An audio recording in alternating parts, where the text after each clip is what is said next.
O alcoólatra no outro dia tá bom. Até o cracudo, se você organizar ele, no outro dia ele tá legal. O obeso, ele leva as consequências da sua compulsão 24 horas por dia. Então, assim, é algo que, para a maioria das pessoas, é um ciclo viciante. Então, as pessoas têm ansiedade em relação a isso e muitas vezes acham que, pô, não sei por onde começar, não sei o que fazer, e acaba se entregando, literalmente. Ah, tá bom. E existem até influenciadores na internet que romantizam isso ao ponto de aceite-se do jeito que você é, tá tudo bem. Massa. Isso aí pra mim faz muito sentido. Eu sei que agora tu tá produzindo conteúdo e falando isso, decidiu mudar a tua vida. Tu até falasse, cara, se eu não conseguir chegar em tal ponto, eu vou pra faca e tal. Mas você nunca romantizou isso. O que é que tu... E tu também falou agora, que eu nunca tinha ouvido tu falar isso, ou acho que se tu falou, não prestei atenção. Que tu não gosta nem de encarar como doença, né? Por quê? Tipo, tu não gosta de Pelo encarar... fato de que quando a indústria... Porque assim, eu tenho não é uma treta, mas é um pé atrás com a indústria. Sim. E com os métodos, sabe? Atuais. Substâncias, não atuais, do passado também. Por exemplo, eu já tive muitas oportunidades para fazer cirurgia bariátrica. Sim. Né? E não fiz. Hoje eu conheço pessoas que estão indo para a terceira cirurgia bariátrica. Terceira? Terceira, cara. Terceira. Conheço pessoas que fizeram e se deram muito mal, mas também conheço muitas que fizeram e se deram bem. E que salvou muitas vidas, de fato.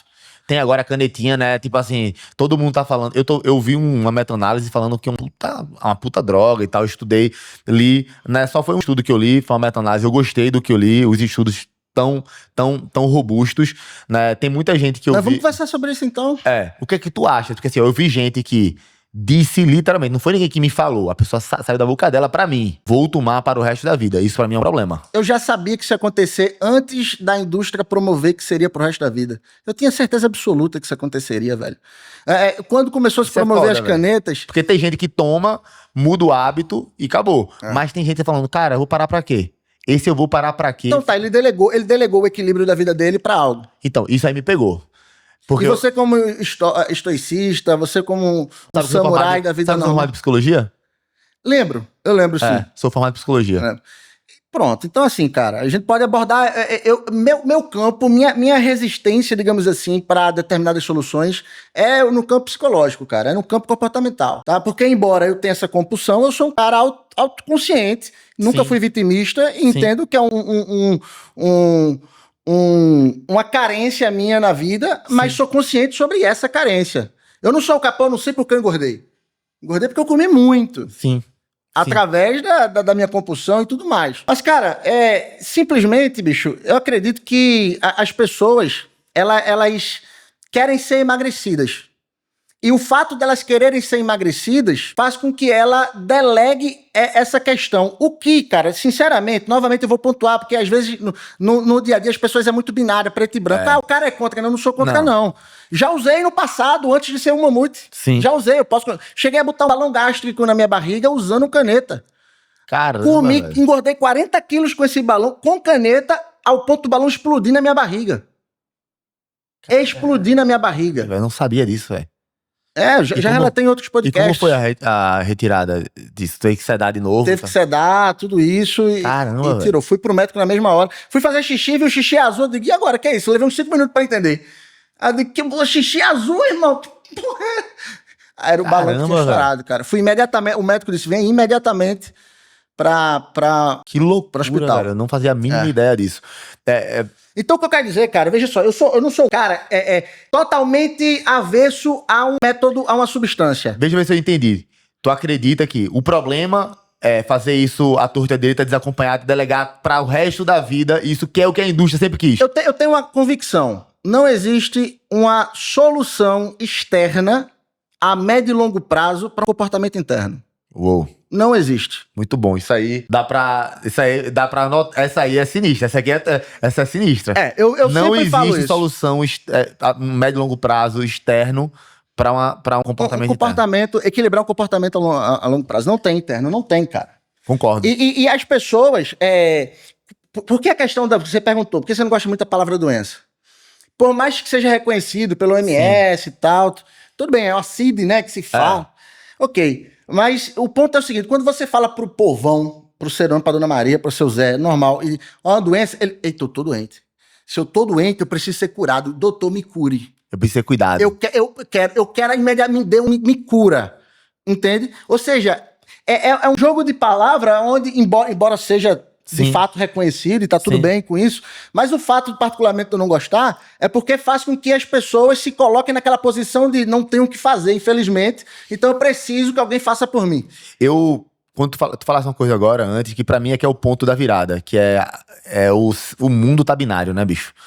É um ou zero, preto ou branco, existem vários tons de cinza, né? E quando a gente para pra... É a falta o mundo tá emburrecendo, cara. Total.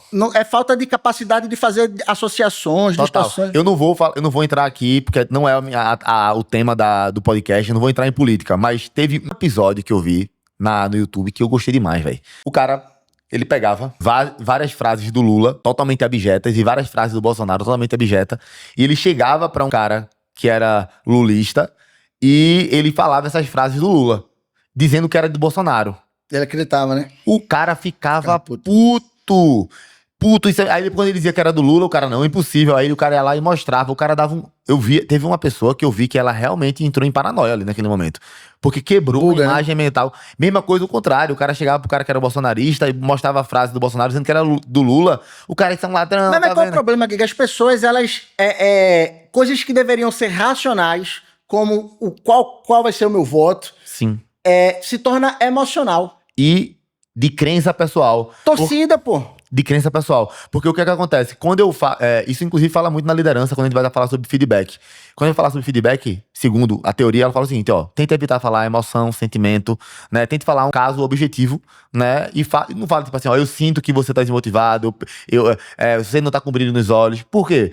Porque, bicho, isso é subjetivo. Agora, quando eu falo, olha, já é a 5ª vez nessa semana, nesse mês, que você tá chegando atrasado, né? Já é a 3ª vez que eu era pra entregar o relatório na 4ª-feira, você tá entregando na 5ª. Eu tô falando de um fato objetivo. Eu não preciso falar de emoção, né, pra dar o feedback. Ele é muito mais construtivo, porque ele tira a personalidade. Hoje, quando alguém vai falar uma crítica, primeiro, quando eu vou falar a minha opinião, o outro já fala Hoje assim. Hoje você tem que ter muito cuidado com quem você critica. Hein? Isso, e o cara já faz assim, ó.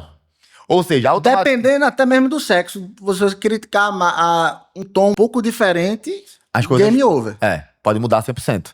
Né? Vou dar um exemplo que aconteceu, não vou falar com a empresa, mas na ficha tava um nome e no que tava na minha frente e a pessoa, eu fiz a pergunta, como é que você prefere que eu lhe chame? Aí a pessoa não tá vendo aí, não sei o que, eu não tinha visto que tinha nome social, tinha outra aba lá com nome social, né? E aí, mais uma vez, todo respeito do mundo, né?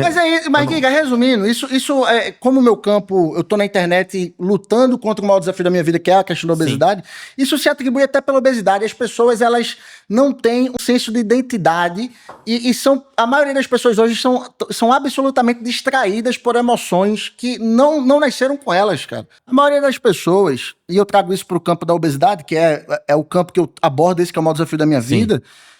Mas isso dentro da obesidade também se reflete nessa consequência que as pessoas estão perdidas, elas não têm identidade. Elas não sabem quem são, elas não sabem para onde vão, elas são distraídas por emoções que nem nasceram com elas. Essas foram emoções adquiridas por distrações impostas. O que fazer para mudar, no teu ponto de vista? Eu tô perguntando para você, porque é uma pergunta que aparece para mim, é uma pergunta que com certeza aqui no podcast, em vários outros episódios vai aparecer também. E quando eu falo, muitas vezes, eu falo em várias coisas que eu consegui mudar, eu falo no que a ciência aponta, mas eu queria escutar de você. Por que eu queria escutar de você? Porque você tá na jornada, bicho. E você tá na jornada foda. Sair de 310 tô na metade do caminho. Pra menos de 200. Ainda assim, bicho, é difícil. Tudo é difícil, né? Todo mundo tem sua dificuldade. Qualquer coisa que você vai fazer é difícil. Eu acho que você faria alguma coisa parecida comigo se você tivesse vivido o meu momento de inflexão. Não, nunca saberemos. Tomara que nunca mas assim, eu queria porque são coisas muito distintas, velho. Tem coisa que eu olho assim, eu falo, cara, tem coisa que eu faço que eu olho pra outra pessoa assim, acho que ela não seria capaz de fazer isso. Mas você é cristão? Sou cristão. Mas a mesma pessoa que eu vejo fala assim, cara, isso aqui é muito foda, bicho. Pra tu, se tu fosse ajudar uma pessoa hoje, assim, mais uma vez, porra, vamos se despir aqui de tudo. Pô, de todas as técnicas, o Jung, ele fala uma vez, né? Tipo, conheça todas as técnicas, todas as ferramentas, mas ao tratar uma alma humana, seja uma alma humana. Que o outro é você, sendo que diferente. Acho, se não é exatamente assim a frase, é basicamente isso que ele fala. É um filósofo. É basicamente isso que ele fala. Se tu pudesse ajudar hoje um irmão teu, né, que precisa mudar, bicho, qualquer tipo de comportamento, realmente mudar algo interno. Identidade. Identidade. Saber quem ele é.